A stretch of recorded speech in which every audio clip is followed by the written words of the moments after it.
When I first started out as a designer, I kind of thought of design as being something that I just did at work. It seems strange to me now, looking back on it, but I guess somewhere along the way, I just developed the idea that if I wasn't sitting at my desk drawing, I wasn't actually designing. It took me a while to work out why what you do outside of work and how you live your everyday life is so important in terms of shaping the way you think and how it helps to make you a better designer.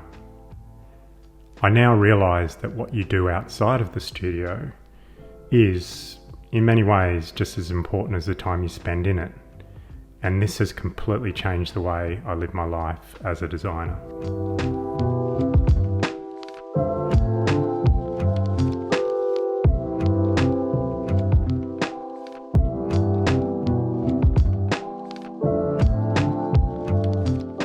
I find my best ideas and most of my inspiration as a designer comes as part of everyday life. What I mean by this is making the time to observe and take inspiration from the everyday life that's always happening around you. Watching how people go about living their lives, seeing how they interact with the places around them, and understanding how the places and things that surround us shape how we live and can improve our everyday lives. It's something about the process of just getting out and seeing new things and giving yourself new experiences that helps to spark the creative process. It's also about giving yourself the time and space to clear your head and connect thoughts.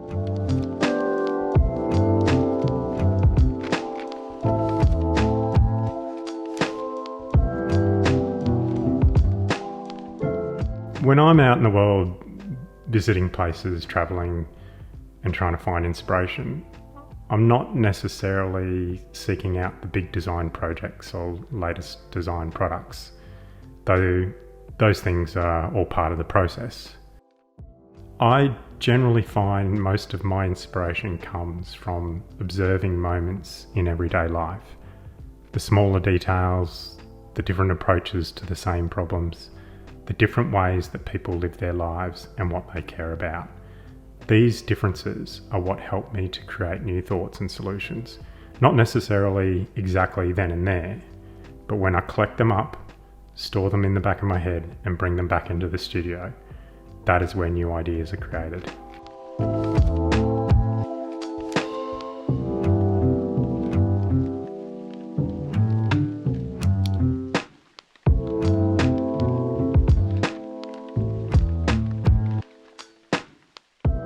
Over time, I've become more deliberate about the process of how I collect these ideas and new experiences as part of my everyday life.